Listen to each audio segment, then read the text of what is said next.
tipo assim, eu fiquei agoniado também, pagar, com certeza, né?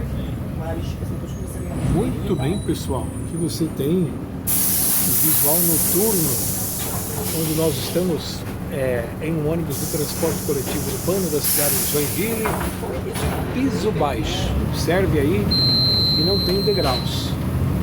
Na verdade, né, pessoal, eu vou contar uma coisa para vocês. Esses ônibus aí de piso baixo não carregam muita gente não, hein?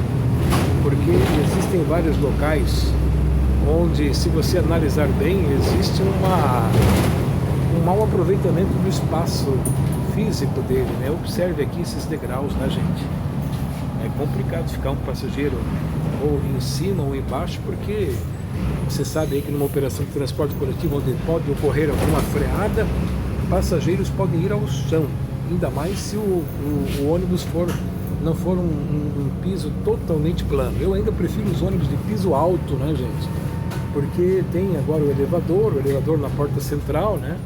E obviamente esse tipo de ônibus ele é bom para quem tem mobilidade reduzida, mas aquele ônibus que tem um elevador também tem a mesma função, né, gente? Então, a gente sabe que tem cidades aí pelo Brasil que tem muito ônibus de piso baixo, e não é que eu seja contra eles, mas eu analiso que dependendo da linha onde eles estão operando, onde tem muita curva, muita subida, muita descida, se torna bastante desconfortável, né, gente? Você está a bordo dele, especialmente quando ele está lotado, né, gente? Agora está tranquilo, né? Os passageiros estão acomodados aí nas suas poltronas, o ônibus está fazendo uma viagem no horário de contrafluxo e está tranquilo aqui, né, gente?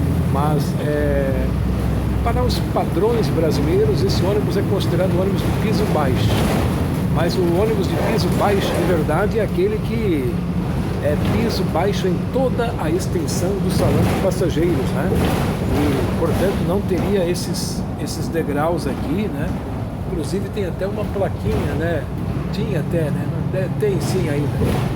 Que a pessoa tem que se atentar e tomar cuidado com o degrau, né, gente? Estamos aqui em um bairro da zona sul da cidade de Joinville, que você contempla a movimentação da noite. Acabou de passar mais um ônibus ali, um ônibus de fretamento rodoviário, que tem uma praça, pessoal.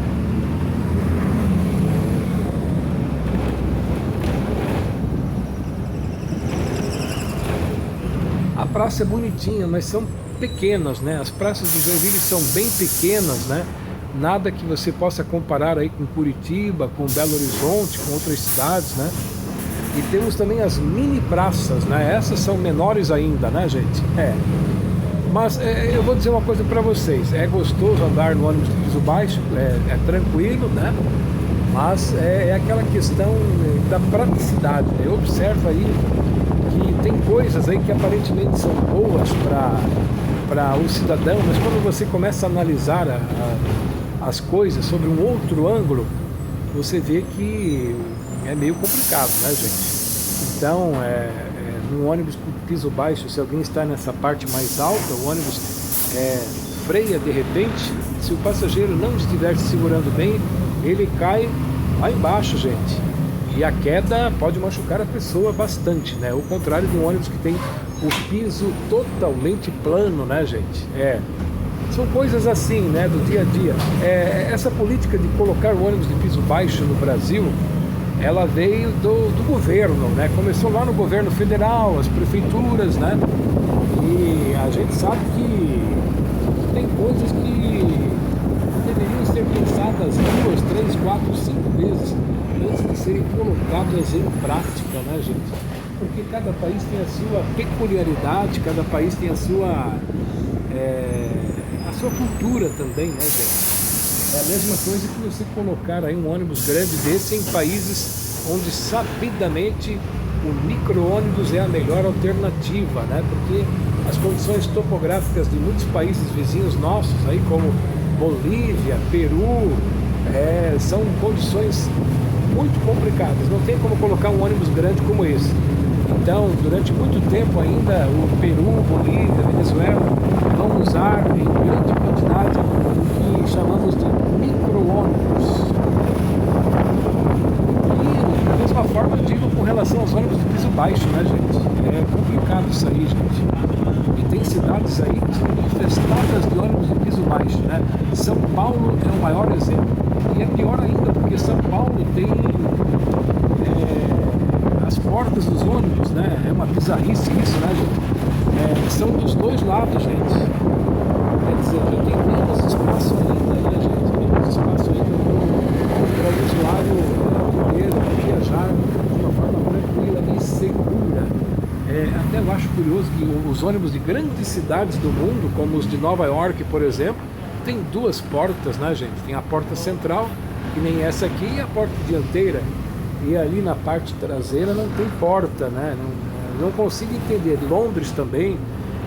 E curioso que na maioria das cidades brasileiras se optou pelo ônibus de 3 portas, né?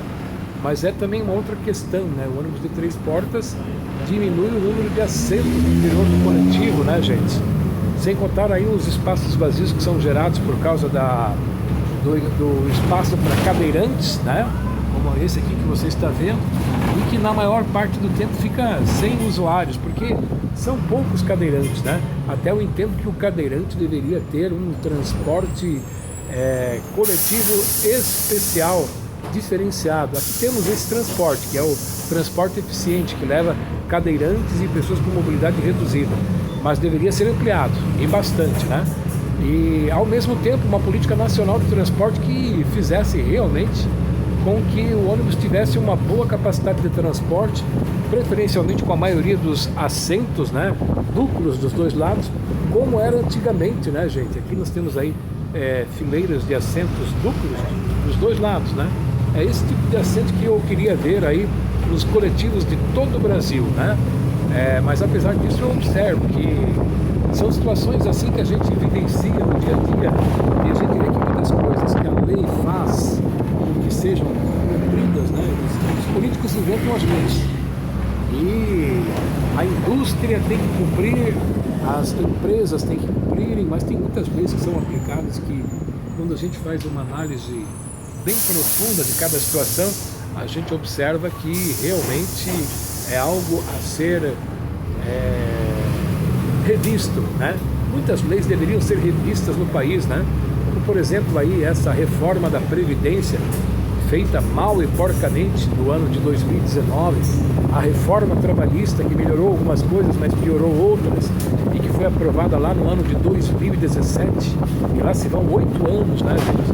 Então tem muitas coisas aí dentro da política que a própria política poderia resolver, mas ela não resolve porque não quer. E uma delas é essa lei de 2009, que exigiu que todos os ônibus de transporte coletivo urbano pelo Brasil inteiro tivessem aí equipamentos de acessibilidade, quando sabidamente sabemos que não é um país que se envolve e nunca se envolveu nas chamadas G mundiais, né? Então também não temos heróis de G, né? Você sabe o que eu estou falando, né?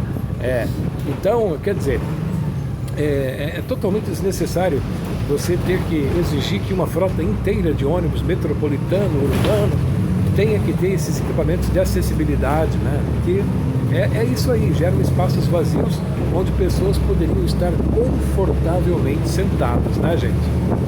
E é assim, gente, vamos mostrando a cidade para você, mais belas imagens.